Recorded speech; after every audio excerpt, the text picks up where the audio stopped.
اپنے چھوٹے سے محلے کی صفائی کا اہتمام نہیں کر سکتا؟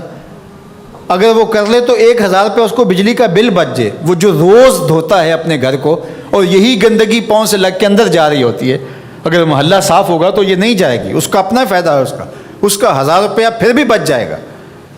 لیکن ہم اس کو کرنے کے لیے تیار نہیں، اپنے گھر کو صاف کر لیا اور باہر گندگی ڈال دی، اور دوسرے نے بھی اپنے گھر کو صاف کر لیا، باہر گندگی ڈال دی، راستے کے اندر گاڑی کھڑی کر دینا، چلتے راہ کے اندر ریت مٹی پھینک دینا، اور پھر 2 دن اس کو اٹھانا ہی نہ، لوگ اذیت سے گزرتے کوئی بات نہیں۔ کس طرح کا معاشرہ بن گیا ہوا ہے؟ کس طرح بندہ گوارا کرتا ہے کہ اس نے سڑک پہ موٹر سائیکل کھڑی کی ہوئی ہے اور پیچھے ٹریفک رکی ہوئی ہے، اور وہ مزے سے جو ہے وہ اندر سے کلفی لے رہا ہے، کوئی اور چیز لے رہا ہے، اور لوگ ہارن بجا رہے ہیں، اور کہتا ہے بیٹھ جاؤ تنو آگے لگی ہے، وہ کہتے ہیں جی اس نے بھی تو روکا ہوا تھا، مجھے کیا ہے؟ عجیب کہانی ہے بھائی۔ کیا یہ ایک مسلمان کا طریقہ ہے؟ یہ تو ایک اچھے انسان کا طریقہ بھی نہیں ہے۔ مسلمان تو اس سے اوپر والے درجے کا شخص ہوتا ہے۔ اچھا انسان ہونا بہت بڑی بات ہے، اچھا مسلمان ہونا تو اس سے بڑی بات ہے۔ تو ہم سوچیں کہ جو ہمارے تیور، لچھن، طرز زندگی، انداز معاشرت ہے، وہ ایک اچھے مسلمان ہونے کی تو دور کی بات، اچھے انسان ہونے کی بھی نہیں ہے۔ تو ہمارا دین صفائی کا دین ہے، ہمارا دین پاکیزگی کا دین ہے، ماحول کی پاکیزگی سے لے کر ذات کی پاکیزگی تک، ظاہری پاکیزگی سے لے کے باطنی پاکیزگی تک، خیالوں کی پاکیزگی سے لے کے سوچوں کی پاکیزگی تک، طرز زندگی کی پاکیزگی سے لے کر انداز معاشرت کی پاکیزگی تک، ایک صالح، پاکیزہ، خوبصورت اور ستھرا معاشرہ تشکیل دینے کے لیے مجھے اور آپ کو کردار ادا کرنا چاہیے، اور ہمیں اپنے حصے کا کام کرنا چاہیے۔ چیزوں میں ترتب ہو، خوبصورتی ہو، نظم ہو، اور کسی کے لیے قذر کا، تکلیف کا، نقصان کا، پریشانی کا سبب اور ذریعہ نہ بنے۔ جس شخص نے ایمان کی دولت حاصل کر لی تو چاہے دنیا کی کوئی اور چیز اس کو نہیں بھی ملی تو وہ فلاح پانے والا ہے۔ اور چیزیں دنیا کی اگر اس کو میسر آ جاتی ہیں تو وہ سونے پر سہاگے کا کام ہے، لیکن فرض کرو اس کو اور کچھ بھی نہیں ملتا، صرف ایمان، تو نفس ایمان فلاح کی ضمانت ہے۔ اسود الرائی، رائی عربی میں کہتے ہیں چرواہے کو، اسود کہتے ہیں کالے رنگ کو۔ کالے رنگ کا ایک چرواہا تھا، اسود نام سے، نام بھی اسود پڑ گیا تھا۔ کالے رنگ کے لوگوں کو لوگ کالو کہہ دیتے ہیں ہمارے ہاں، تو اس طرح عربی کے اندر بھی اسود کو کہتے ہی اسود تھے۔ تو پھر جو آزاد لوگ ہوتے ہیں ان کے تو نام ہوتے ہیں، تو غلاموں کے تو پھر لوگوں کی مرضی سے نام ہوں گے نا، جو لوگ ڈال دیں۔ تو اس کا نام بھی اسود پڑ گیا اور تھا بھی کالے رنگ کا۔ تو حضور علیہ الصلوۃ والسلام ایک غزوے پہ تشریف لے گئے تھے، اور یہ اپنی بکریاں لے کے گزرا، اور اس کی نظر حضور کے چہرے پہ پڑی۔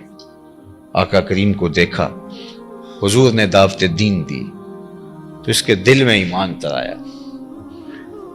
تو اس نے حضور علیہ السلام کے ہاتھ پہ بیعت اسلام کی اور عرض کی کہ حضور اب میں تو کہیں کا جانے کا نہیں ہوں، اب ان بکریوں کا کیا کروں؟ یہ تو میرے مالک کی بکریاں۔ تو فرمایا کہ تم ان کو اس کے باڑے کی طرف ہانک دو، جب آخری بکری اس کے باڑے میں چلی جائے تو تم پلٹ آنا۔ تو وہ گئے اور جا کے بکریوں کو اس کے باڑے کے اندر ہانکا، جب آخری بکری اندر چلی گئی، پھاٹک بند کیا تو واپس آ گئے۔ اتنے میں جنگ کا بازار گرم ہو چکا تھا، گمسان کی لڑائی شروع ہو چکی تھی۔ تو یہ آئے اور میدان عمل میں کود پڑے، اور بکریاں چرانے والے تھے، بے جگری کے ساتھ جو ہے وہ لڑے، پوری ہمت کے ساتھ آگے بڑھے، لیکن دشمن کی تلوار نے ان کو کاٹ کے رکھ دیا۔ خیر جنگ ختم ہوئی تو جب لاشوں کو اٹھایا جانے لگا تو اسود رائی کی لاش بھی پڑی ہوئی تھی۔ تو اللہ کے محبوب علیہ السلام نے جو ارشاد فرمایا اس کا مفہوم یہ ہے کہ یہ شخص ہے جس نے کوئی نماز نہیں پڑھی، کوئی روزہ نہیں رکھا، کوئی زکوٰۃ نہیں دی، کوئی حج نہیں کیا، یہ آیا اور سیدھا جنت کا دروازہ کھلا تھا، اندر چلا گیا۔ تو ایمان وہ بنیادی چیز ہے کہ کامیابی اور فلاح کی ضمانت شروع ہی ایمان سے ہوتی۔ کچھ بھی نہ ہو آپ کے پاس، ایمان کی دولت ہو، اللہ اکبر. اور یہ ایمان ہمیں کسی قیمت سے نہیں ملتا، یہ اللہ کی توفیق سے ملتا ہے. بڑے بڑے سمجھدار لوگ ابو جہل کو ابو الحکم کہتے تھے، دانائیوں کا سر چشمہ، بڑے پنچایت کا آدمی تھا، بالوں کی کھال ادھیڑ لیتا تھا، معاملہ فہم تھا، باتوں کی تہ تک پہنچنے کا فن جانتا تھا، لیکن نہیں پہنچ سکا. اور یہ نہیں ہے کہ اس کو پتہ نہیں چلا تھا، مغالطہ لگ گیا، نہیں. اخنس بن شریک نے، وہ ایک لمبی کہانی ہے کہ حضور کی تلاوت یہ سنتے رہے، ابو سفیان بھی تھے، یہ بھی، اور اخنس بن شریک بھی، تو 3 دن تک قسم بھی کھاتے رہے اور سنتے بھی رہے. وہ لمبی کہانی ہے. تو تیسرے دن لمبا ڈنڈا لے کر کے تو اخنس بن شریک نے آ کے ابو جہل کے دروازے پہ مارا اور کہا، وہ یہ باہر آیا آنکھیں ملتا ہوا، کہا ابو الحکم بتا، سچ بتانا ہے، جھوٹ نہیں بولنا. 3 دن سے ہم نے جو کلام سنا ہے، تیری اس کے بارے میں رائے کیا ہے؟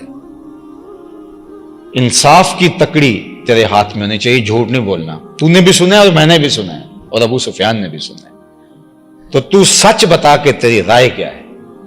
تو ابو جہل ڈنڈی تو نہیں مار سکتا تھا. اس نے پھر کیا کہا؟ اس نے کہا، اخنس، رفادہ اور سقایا یہ تو پہلے ہی بنو ہاشم کے پاس ہے، یعنی یہ 2 عزتیں تو پہلے ہی ان کے پاس ہیں، اور اگر نبوت بھی اس گھر کی مان لیں تو پھر ہمارے پلے کیا رہا؟ ہماری چودر تو گئی. تو اخنس بن شریک نے کہا کہ اس کا مطلب ہے کہ تم ایک حق کو، ایک سچائی کو، ایک حقیقت کو جو ہے وہ ماننے سے انکار کر رہے ہو صرف اپنی چودراہٹ بچانے کے لیے. تو یہ تو بہت زیادتی ہے. چلو تم بچاؤ اپنی چودراہٹ، میں جا رہا ہوں اور محمد عربی کا غلام بننے جا رہا ہوں. اور آپ کو حیرت ہوگی کہ ابو جہل بہت کائن شخص تھا. اس نے کہا میری بس بات سن جاؤ. وہ رکا، کہا اچھا آج تم اپنے باپ دادا کے دین کو چھوڑنے جا رہے ہو، تمہاری ماں جس دین پہ تھی اس کو چھوڑنے جا رہے ہو، تمہاری دادی پردادی جس دین پہ تھی، جنہوں نے تمہیں جنم دیا، تمہیں گود میں کھلایا، آج تم ان کو چھوڑنے جا رہے ہو. تو یہ رک گیا، ٹھہر گیا. اور آپ جانتے ہیں کہ اخنس بن شریک حالت کفر میں مرا. علماء نے کہا کہ یہ وہ شخص تھا جو ایمان کے کنارے پہ آیا، لیکن اللہ کا اذن نہیں ہوا اور یہ آگے نہیں بڑھ سکا.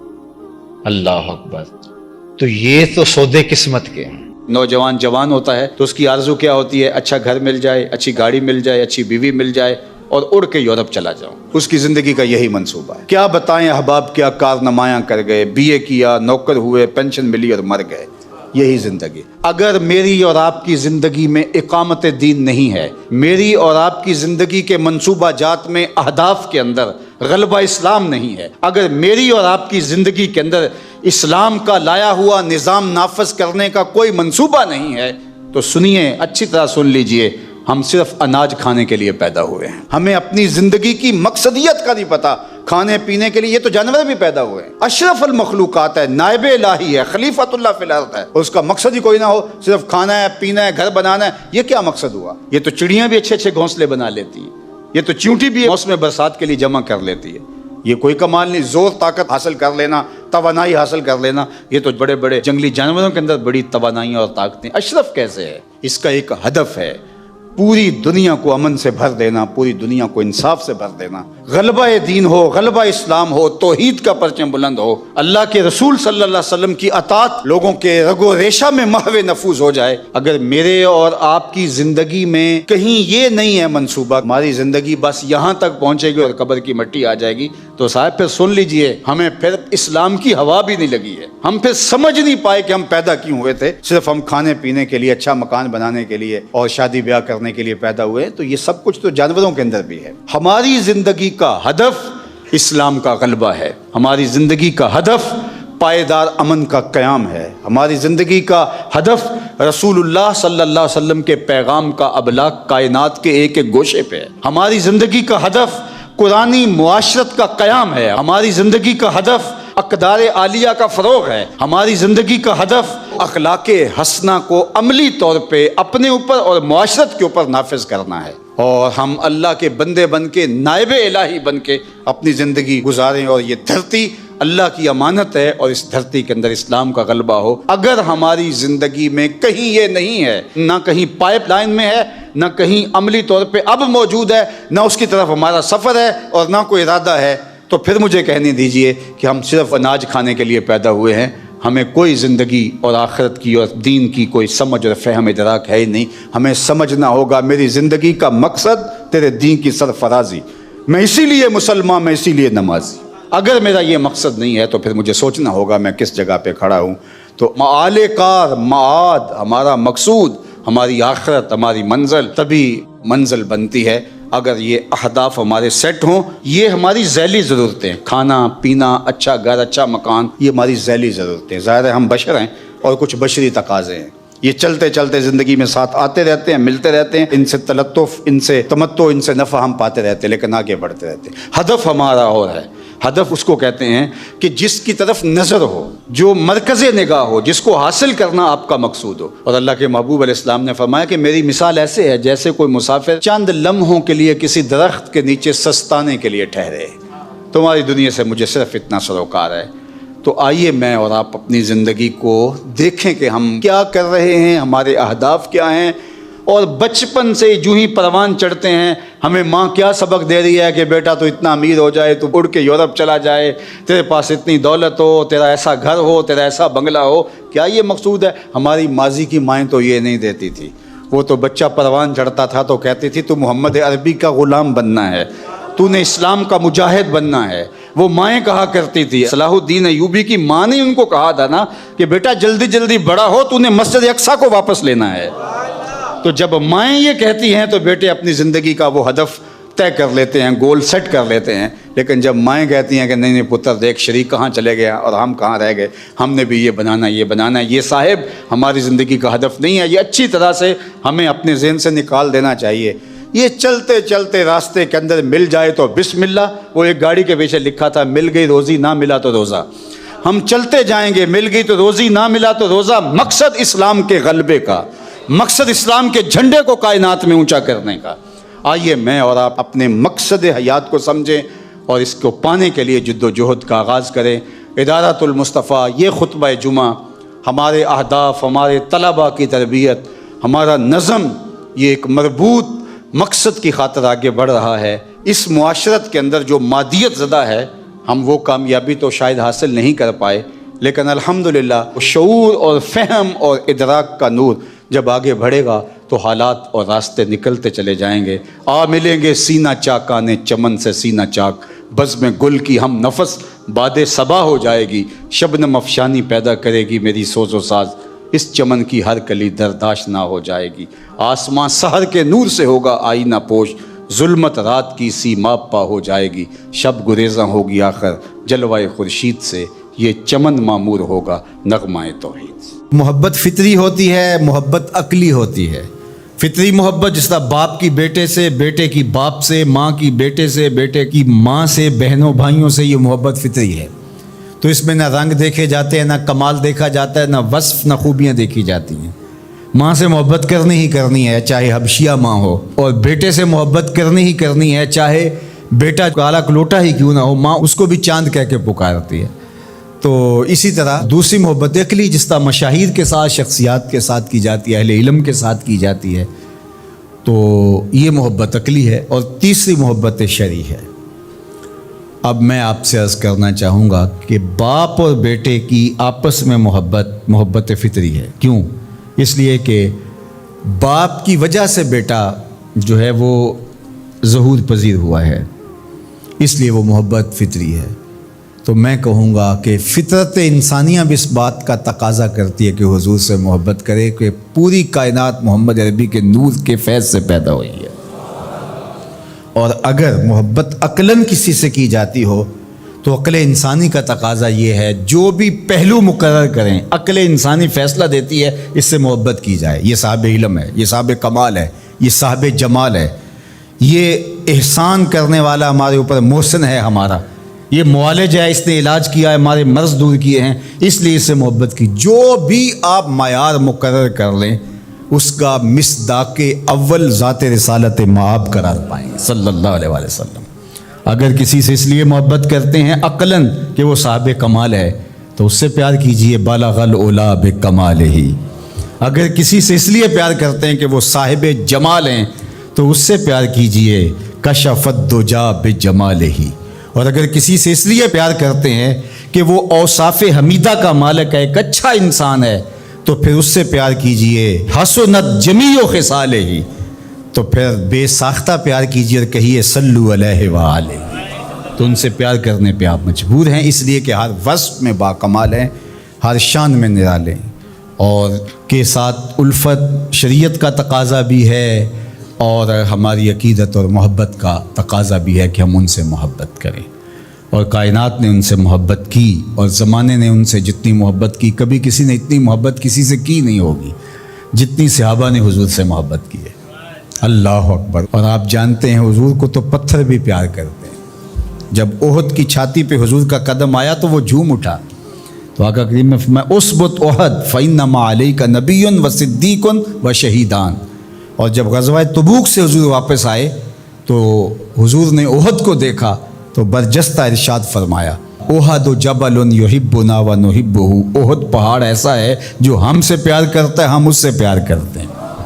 اللہ، پتھر کے کلیجے میں بھی حضور کا پیار رکھا گیا، درختوں کے سینے بھی مصطفیٰ جان رحمت کے لیے دھڑک رہے ہیں۔ وہ پتھرانو کلمے پڑا جان دے، وہ سکیاں کھجوراں اگا جان دینے، قطرے کو سمندر ذرے کو ستارہ کرتے ہیں، کونین کو خم آ جاتا ہے جب زلف سوارا کرتے ہیں۔ ہم تو اس نبی کے ماننے اور چاہنے والے ہیں۔ یہ کیفیات ہیں درختوں کی، تو جو سینوں میں دھڑکتے ہوئے دل رکھتے ہیں ان کی محبت کا عالم کیا ہوگا؟ اللہ اکبر، ان کے پیار کا عالم کیا ہوگا؟ تو حضور کا پیار حضور کا حق ہے۔ ہم اگرچہ صدیوں کے فاصلے پہ کھڑے ہیں لیکن اس نبی سے پیار کرتے، اس نبی سے محبت ہمارا ترا امتیاز ہے۔ ہمارے آقا و مولا کے ساتھ ہمارا رشتہ الفت، ہمارا رشتہ محبت قائم ہے، اور یہ ہمارے آقا کا ہمارے اوپر حق ہے، اور ہم اس حق کو ادا کرنے کے لیے کوشاں بھی رہیں گے، اور بارگاہ عزت میں دعا گو ہیں اللہ ہمیں اپنے محبوب کی سچی محبت عطا فرما، وہ محبت جو اطاعت سے، فرما برداری سے، اتباع سے، حضور کے حکام کی تعمیل سے، حضور کی سنت کی اتباع کے ساتھ جڑی ہوئی ہو۔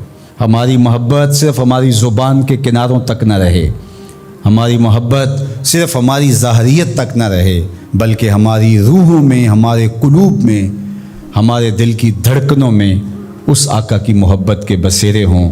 ہماری وضاقتہ طرز زندگی، انداز معاشرت محبت کی گواہی فراہم کر رہی ہو، اور ہمارے انداز حیات حضور علیہ الصلوۃ والسلام کا پیار اور حضور کی الفت کا انداز لوگوں کو بتا رہا ہو۔ جو ہماری صحبت میں آ کے بیٹھے وہ حضور کے پیار کے رنگ میں رنگا جائے، نہ یہ کہ ہم خود حضور کی محبت کے صرف نام لیوا ہوں، ہمارا عمل رویہ، ہمارا طرز زندگی حضور علیہ الصلوۃ والسلام کی محبت کی مطابقت میں نہ ہو۔